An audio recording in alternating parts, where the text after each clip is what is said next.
I'm Katie Mann, and welcome to the Hearts Afire Podcast. I'm very excited about today's episode as we are joined by someone who I've been trying to get on the podcast since we first launched last year, Sister Kathleen McManus. Before we get to our discussion with Sister Kathleen, I'd like to remind you that whether you're watching this episode live or listening to it on a podcast, make sure to never miss an episode by clicking the subscribe button now. We appreciate your support of the Hearts Afire podcast.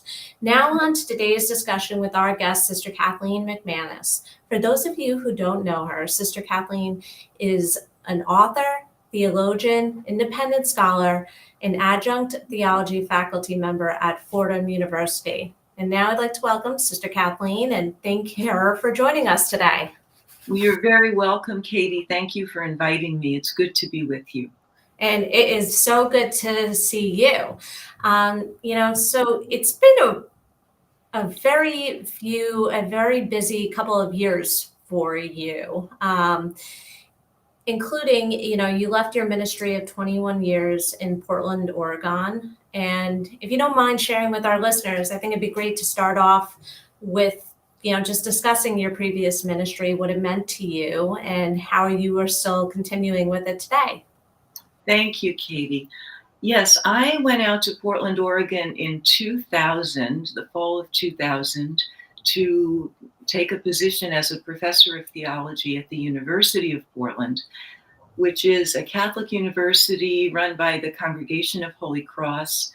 And I spent 18 years teaching there. And of course, when you're a professor, you're not just teaching, you're expected to be doing scholarship and service of many kinds. And the campus community was a wonderful community with a strong sense of mission, of educating the head, the heart, and the hands.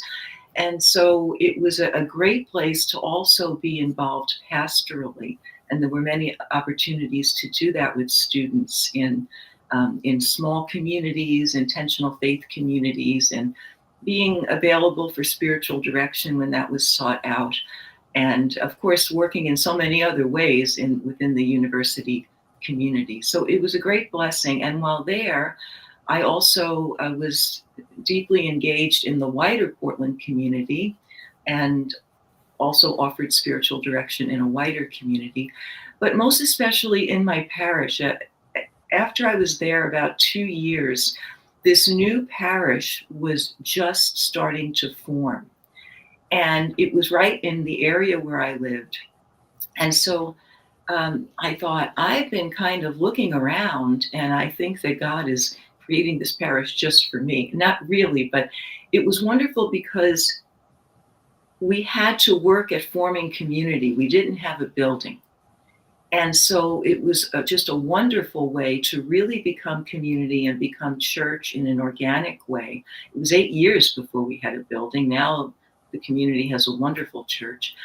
But early on in that time, I was approached by some women who wanted me to accompany them in studying women's theology, women's spirituality, and feminist theology. They were faithful Catholic women who had a strong commitment to the church, but at the same time were restless and instinctively knew that something was not as it should be. And we began that process in 2004. And there were more circles that kind of built out from that circle with the leadership of women in that circle over the years. And even now, the core circle remains. And as I am here in New York, we continue to meet via Zoom. And it's been a great grace in my life. That's great. And I'm happy to hear you're still actively involved with your former ministry. And I know it means the world to them. Along with leaving your ministry, another big change for you was that you moved from the West Coast back to the East Coast. Please share with us, what led you to make that choice to move back here, and how has that transition been for you since being back? Well, for some time, as the years went on, it kind of became as rich as my ministry was at the University of Portland.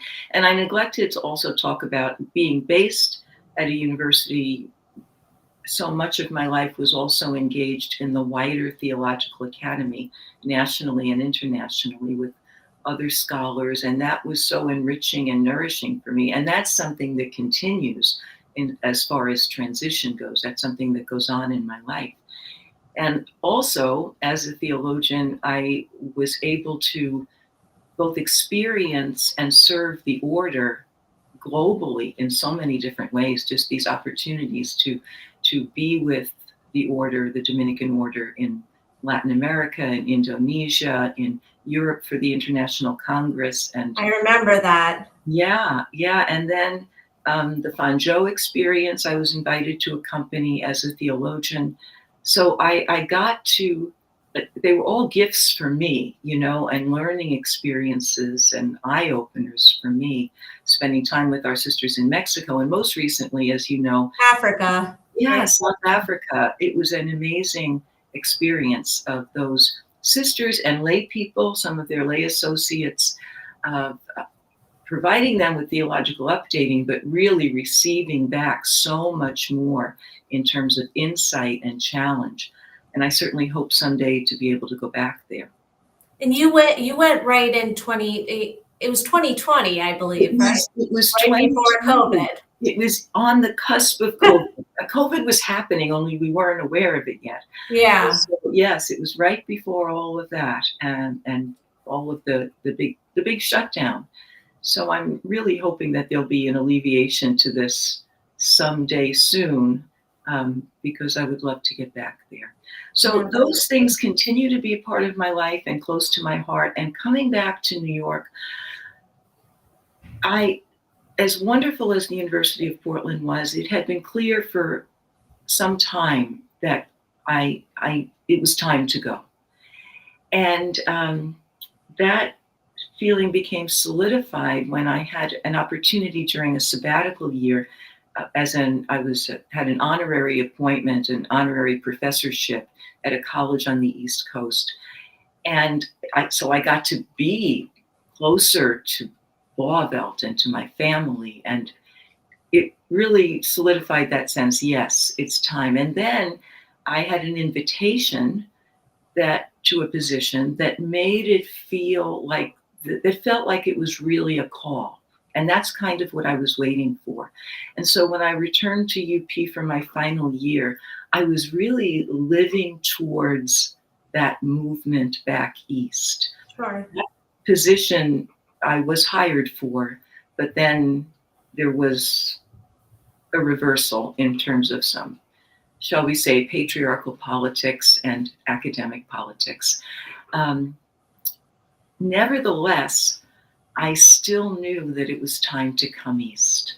And the community supported me in that. The leadership team felt that was true too. It was a mutual discernment. And the plan was to come back, continue the work I've been doing for the last 3 years in Portland after I left UP as an independent scholar, and finalize my book, and also find ways to serve pastorally as a theologian in the area, in the local church, and certainly in terms of the community and the Dominican order. And I had really hoped to teach a course. However, I guess that's the next thing we're going to talk about. As far as how the transition has been, it's been huge. And I'm still in it. I'm still in the transition. It's had so many different dimensions.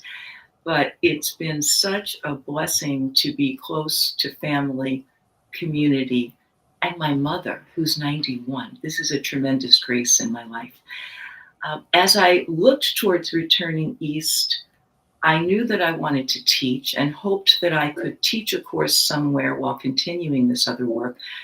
But at this time last year, the department chairs I reached out to just lamented the fact that it didn't look good for this year. With COVID, declining enrollments, it just didn't look good. And by the time I landed here, literally, I had an invitation to teach at Fordham. So that was, everything worked out. Everything worked out. The Holy Spirit is alive and well.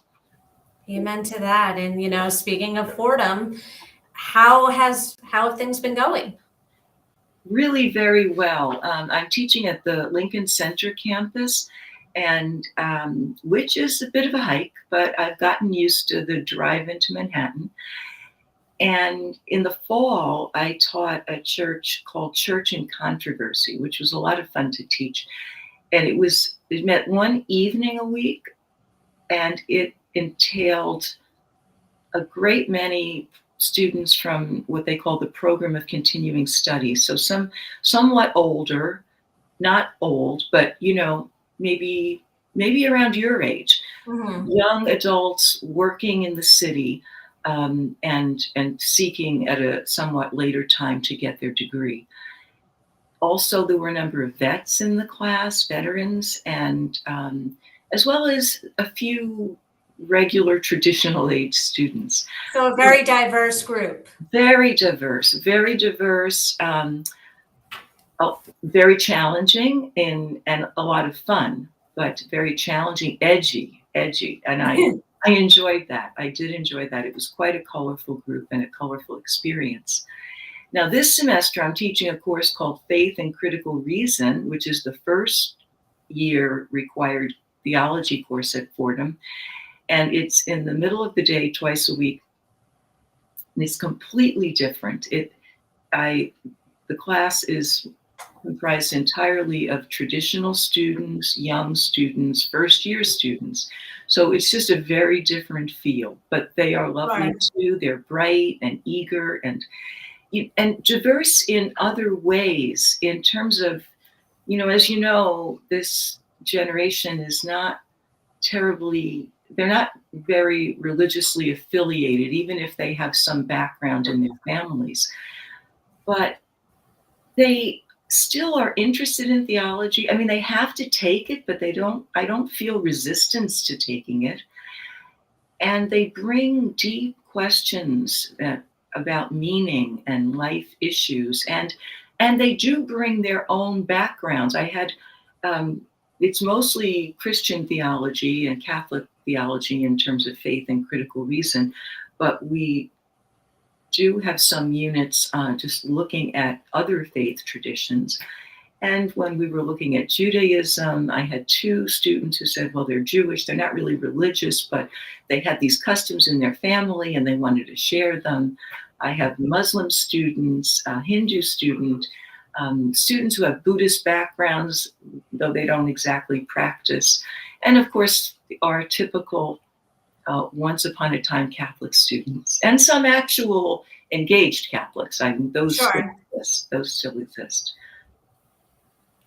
No, that's great, and I'm sure they appreciate, having a teacher like you and just learning from you and getting all of your wisdom and expertise. Well, thank you. And another way that you've been able to, share your gifts with the world has been through writing. And you, as an author, you recently authored a new book. And if you could share with us the name of the book, what's it about? How can people learn more about it? Sure. It's entitled Suffering and the Vulnerable Rule of God, a Feminist Epistemology. And in it, the book tries to answer the question, what is being revealed through the suffering experience of marginalized people?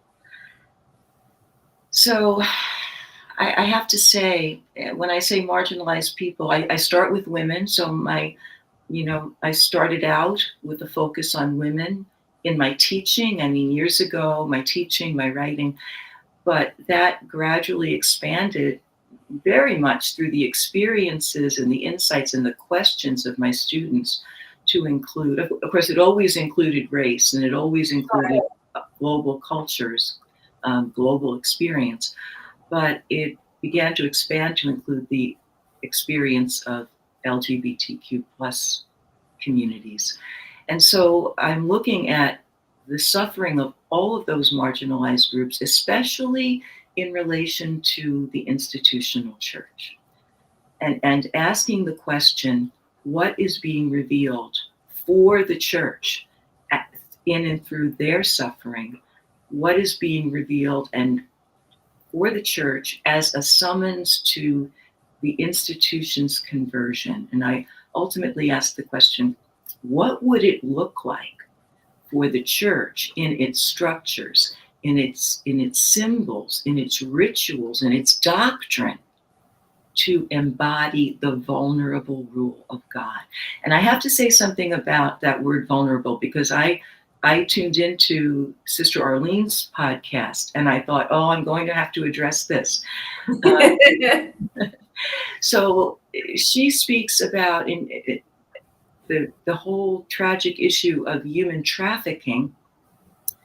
And she speaks about the need to address those conditions in society, in the world, systemically, that render people vulnerable, those conditions that make people vulnerable and therefore liable to be victims of human trafficking.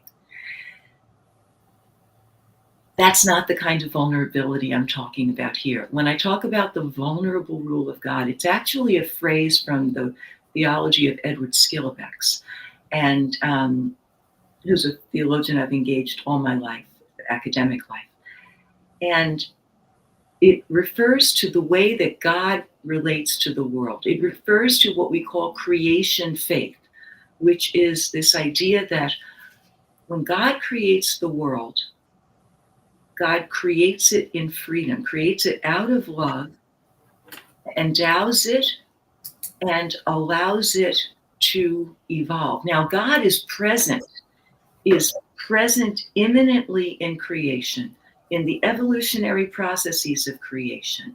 It's the Spirit of God that is the energy, the energizing force for those evolutionary processes. And we are endowed with free will. In fact, some evolutionary theologians would say that freedom, which sometimes looks like chance, is inherent in all of creation. God sets creation free while remaining intimately present to it and grounding it. And at the same time, never ever intervenes.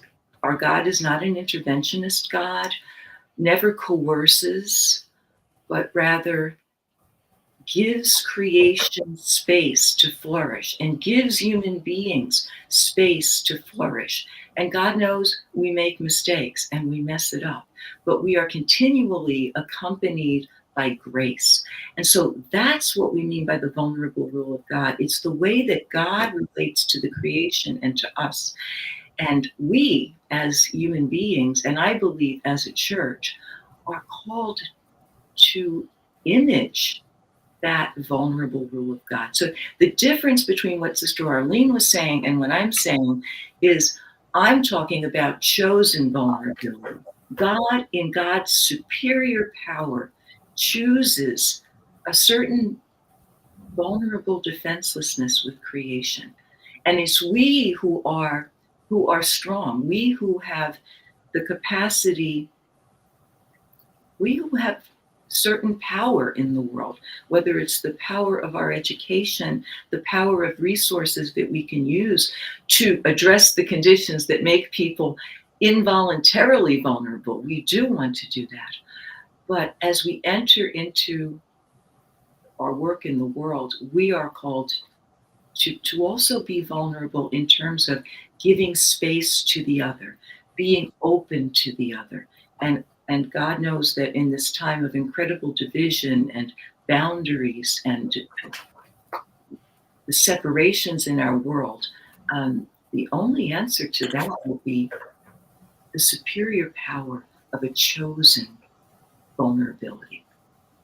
It's a great point. And for those of you who may be tuning in now or might have missed Sister Arlene's podcast, I encourage you to listen to it. You know, we get into a great discussion about human trafficking, why we should care about it, what can we do on our end to advocate to end human trafficking and fight it on our end.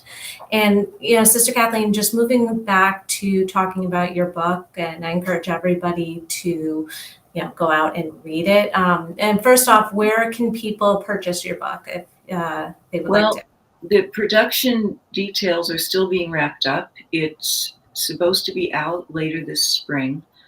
It is coming out from Fortress Academic, Lexington Press. So the imprint is Lexington Fortress Academic. Okay. And it is being released first in academic venues. Sure. So it will be sold it will be available on Fortress Academic, but it will be sold to academic libraries, university libraries, and so forth, and available to people at a later time. And I'm hoping it won't be too much later, because that hardcover version of the book is going to be expensive. At a later time, it will come out in soft cover and be more readily available at a reasonable price. Great. And when it's available, we'll definitely have you on to again discuss it and share with our listeners where they can get it. Yes, well, certainly on the Fortress Academic website, it would be there. Great. And besides your book that's coming out later this year, you've written quite a few books. So please share with us, take us through what is your writing and thought process like when writing a book? Sure. Well, thank you, Katie. Actually, I've written 2 books. So, and many, many articles and chapters in books. And I'm happy to say my first book was The Place and Meaning of Suffering in the Theology of Edward Skilobax. I'm happy and humbled to say that it's a book that's studied by doctoral students, especially who are interested in the work of Edward Skilobax or related theologians.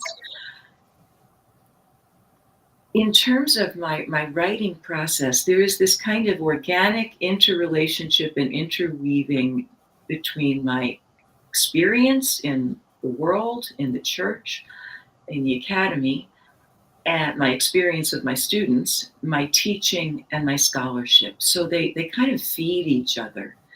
And for instance, this current book, the overarching paradigm is the bent over woman standing up straight in Luke's gospel. And the theological reflection process that it engages emerges from experiences I had in Lima with Dominican theologians from throughout Latin America, as well as North America.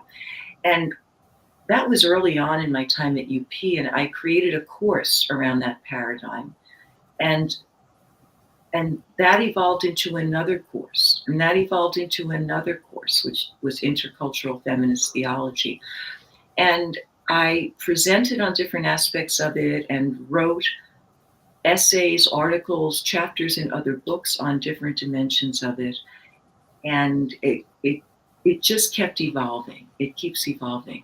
In terms of an individual writing project, when I'm asked to do something, it's usually because of some point of contact in my experience, and that precipitates my trajectory of research and study, and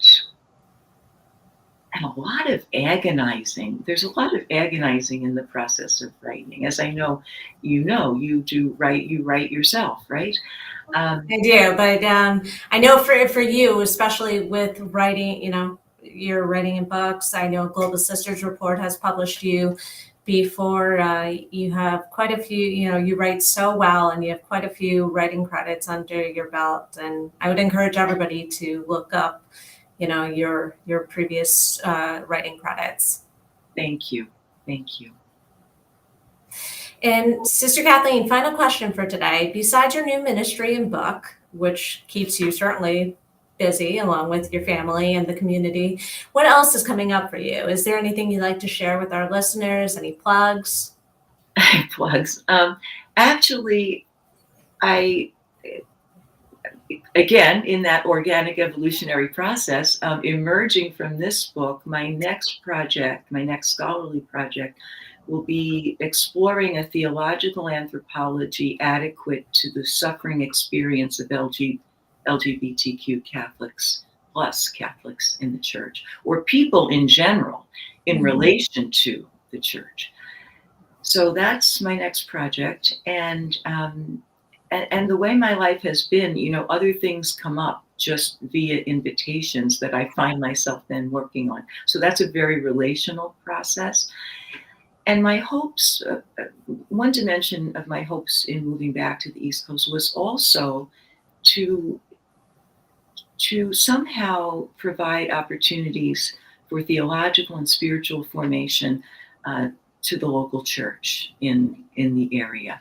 And so I'm exploring ways that it might be possible for me to do that. That's great. And I look forward to hearing whatever comes next for you. And obviously, please share them with us. And you are always welcome back on the podcast. And, on behalf of everybody who's watching and listening, we thank you so much for joining us today. And please come back. Thank you, Katie. Thank you for having me, and blessings on your wonderful work. Thank you. And before we go, I'd like to remind you that if you enjoyed today's discussion with Sister Kathleen McManus, please let us know by giving the Hearts Afire Podcast a 5-star rating on wherever you listen to your podcasts. We hope that you will join us in 2 weeks for our special Catholic Sisters Week episode of the Hearts Afire Podcast, where Sister Joanne Fallis of the Blauvelt Dominican Sisters and Sister Valerie Lordy of the Spark Hill Dominican Sisters will sit down together to have a candid conversation about religious life today. And thank you again for tuning into the Hearts Afire Podcast.